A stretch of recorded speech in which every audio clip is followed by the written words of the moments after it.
So this morning when I woke up and actually got on my phone to just help me get my day started, see some news, I saw something about how the price of natural gas in Texas has super skyrocketed. I remember seeing the number 200%. I forget if that means that's what the price has gone up by or what it was referencing.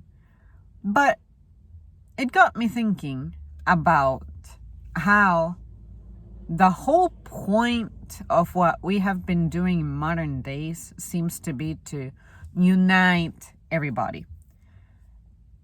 Say, historically, during conquests and stuff, it was presented to me when I was taking history classes that we wanted to unite the world to be uniform. Say, one language, one shared culture, perhaps, one everything. And on paper, it sounds like a good idea, but it costs a lot down the line. And the way I look at it is, why is it that, say, English versus Chinese, let's pick two unrelated languages. Let's say that for some reason the English speaking fighters are the ones who win. They end up conquering the areas where the Chinese language is most dominant. Why is it that the English language is the one that has to survive and prevail? And say the Chinese language is the one that needs to disappear and die? And the reason I say that is because we also have had instances in which cultures were completely wiped out, or at least some pieces of them still exist, but like the people, the language, their culture, their traditions are maintained alive by a handful of people whose immediate ancestors maintain the tradition alive because their immediate ancestors maintain the tradition alive, that type of thing. How is that okay? Why is it that the cost for a conquest that allegedly unified everything and everybody had to be a culture, a people, a group of people lost, and the cost was too great? So if this war between Ukraine and Russia is really altering with our economy in the United States, what was it like centuries ago? I'm not sure how far back you have to go, because trust me, history was just the one class that I did bad at for some reason. I had good grades. It's just that I couldn't picture things very well. But how far back centuries wise do I have to go? I'm not sure. Let's say like 600, 700 years ago. How was a war in one country affecting the entire globe?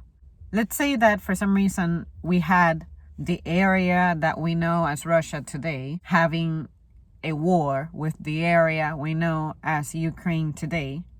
How was that having such a ripple effect on the whole globe?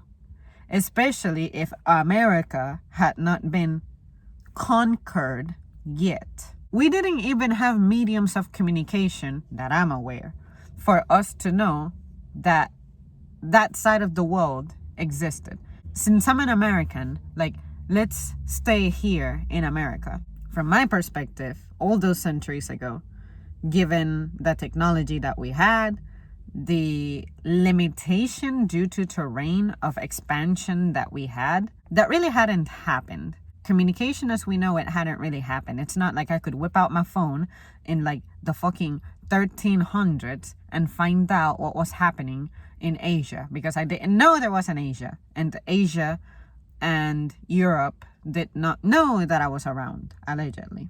Again, I may be wrong about what century I'm in, but like however far back I need to go before my existence was like a thing to the old world, how was it that those folks on the other side of the pond being in a conflict was affecting me. My resources, my economy, my stress level. How was it doing that? I don't think it was. With that said, the question I want to ask about unification, coming together, and making the picture appear really romantic, like say, oh, what if we all shared the same language so that we could all understand each other and communicate without boundaries and know everything about each other, all of that. Was it really that beneficial, though, to unite everything about us, like say our resources, our economy, our technology, everything, if one little ass conflict between two people, two groups of people, two countries can destroy other places in the world that shouldn't have anything to do with these two folks? Like, why am I having to suffer the consequences in my home country about paying more for the things that are making me comfortable, that I associate with comfort? Because this is the time period that I was born into, and I have not been taught how to live back to basics like my ancestors did before we were put on the map that we all understand and associate as the planet. Was it really that much better for us to come together if when conflicts like this happen, we're going to be stressed out, losing sleep, losing money, losing progress? If I have to give up, say, my car in the name of not feeling the stress of materials being expensive, gas being expensive, and all that, and don't mention stupid electric vehicles. That's not the point. I'm just trying to simplify this as much as possible to illustrate the point. But let's say that the operation of my vehicle depends on the world being at peace. If I have to give it up just so that when two folks get into conflict, I don't have to suffer the consequences that bad, I'm going to. Like, if I have to move closer to where I work so I can walk to it within a reasonable amount of time, like say maybe like a 15 to 20 minute walk, I wouldn't mind that. Anything above that would be a little excessive, especially when the weather's bad. But if I have to do that to avoid all this stupid ass stress and deprogressing that I am doing because of inflation and all those things, because that's how bad things can get out of control when the balance, the peace in the planet is like disturbed. I don't think it's worth it. I don't think it's worth it to have my stupid ass phone. I don't think it's worth it to have this stupid ass car. I don't think it's worth it to have all these foods that we eat that come from God knows where, that don't grow locally. Because understand what I'm saying. This shit is stressful. And not only is it stressful for me, but it's also stressful for other people. And not everybody knows how to handle this stress. Because here I have crazy ass people coming into the store, asking me questions that sound like they're just so disconnected with the way things work in modern days. Like, they go to the store and they expect to find, I don't know, let me just say rice, and then they'll complain about it being too expensive, or their favorite kind being out of stock, or just stuff like that. And then they're like, when are you gonna have it back? Like, bitch, how do you not know how this works? Like, rice doesn't come from like the backyard of the farmers that we have around here. The suppliers that supply this shit for us probably got blown up or something. So your little rice is just not around to be packed and sold to you, lady. Like, again, I'm oversimplifying it to illustrate the point. So are we really progressing here? Was this really what our goal was with unification? What would have been so bad about limiting our lives to the availability of the things that are present in our region where we were born? Like, say, if you were born in the Mediterranean zone. What was so bad about being limited to those resources? Don't get me wrong, I am grateful that in my lifetime I get to experience things that my ancestors wouldn't have probably imagined. Like, say, ingredients from other countries and the food that other countries make that I have been exposed to and love and enjoy and appreciate. Whatever Americanized version of it I'm getting, right? But at least I can appreciate that there's stuff out there that's just different.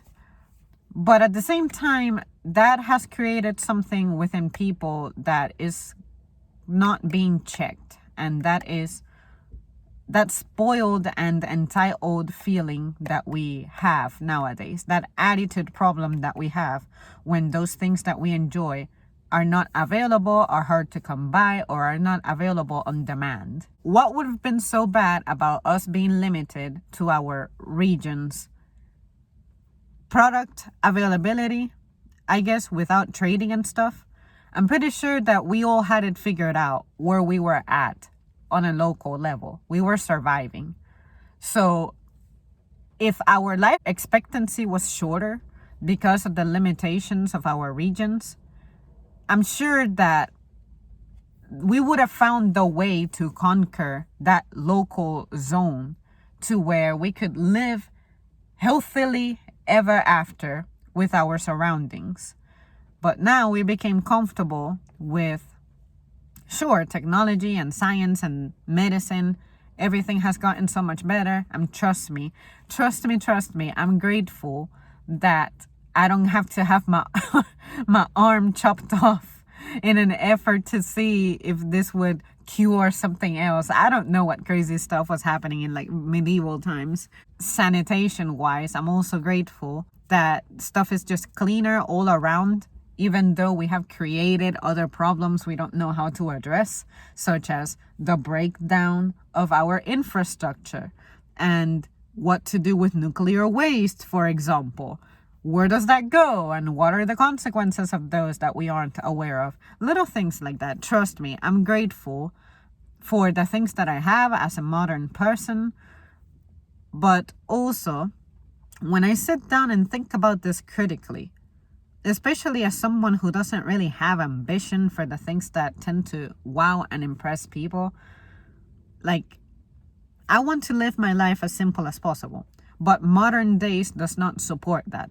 What is it about my mentality that is so fucking wrong to the people who I express this to, and they treat me and look at me like I'm fucking crazy? I think that the people who say that have not taken the time to sit down and think about it the way that I am, which I try to really think about it, the good and the bad, which I know that the olden days had its bad stuff. I mean, I'm grateful that I have solutions for insect bites and things that really can ruin your day and make you feel miserable physically and all that. Like, trust me, I'm happy. But again, when stuff like this happens and I see how brittle and fragile my modern day stability is, it really pisses me off, because I feel like it should not have to be this goddamn difficult. That's why I'm upset. That's why I get angry. That's why I get frustrated. Who can I talk to about this that it's clear to, but also who can I talk to who finds my mentality cool and awesome and great and sensical? Did anyone understand anything that I just said? My question, do you see it? Do you see my point? Do you understand what I'm asking? Or am I just bad at expressing my idea? Asking my question? Or like, is what I'm describing just truly impossible to obtain? Does that make sense? I don't feel like I can trust myself anymore. Anyways, you guys, those were my thoughts for today. I really hope that this is a useful discussion. I know it is. It's just that, again, I'm frustrated that I'm limited when it comes to who to have this discussion with, and I know of two people who totally get it, but I'm talking about overall. Like some of the folks that I talk to who I feel get it, they have something that conflicts with my idea. It's like, okay, if you understand it, why are you still trying to pursue things that do not support this that you value? Say, why are you still trying to like move up in a company? Moving up is not going to make your life any simpler. Moving up, sure, it can give you a bigger paycheck, but with a bigger paycheck could come bigger problems. And I know that with a smaller paycheck, when problems happen, problems stay. But like the bigger picture, what is the goal? What is the point?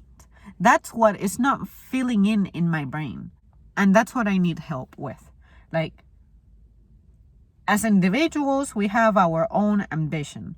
But overall, as a community, it's no longer just the community of the town that I live in.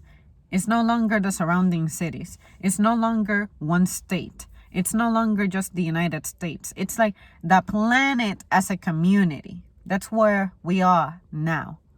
We're all united for the most part, except for the places that we just have not been able to conquer. Like that one place where people are still living like what we describe as savages. Do you ever wonder why those people defend their land so aggressively? And you're thinking, look at how savage they are. They murder innocent people who just want to visit their island or whatever. Like, no, these people are afraid to die from your diseases. And you're saying, oh, well, just get them the medicines and maybe vaccines that we have to where we fight our own diseases. I'm telling you that these people are living okay with their environment, but you're so entitled that you just want to visit this place and disturb the way that these people are living. It's okay for us to not have access to everything. Just like with people, there are some questions that I have about some of the people who I know in person. Am I going to ask them? No, because I understand I have to respect barriers and let them have their secrets and privacy and the intimacy and space and all that. No matter how good my intentions are, which is I'm just curious, I want to know about you, I'm not going to divulge this. There's some shit that you just should not cross certain boundaries. And no matter how much you tell me that it's okay for me to ask something that you won't be upset, I'm not going to. So yeah, you guys, I'ma shut up because I can continue. And I think that at this point, there's no point in continuing. So yeah, just let me know.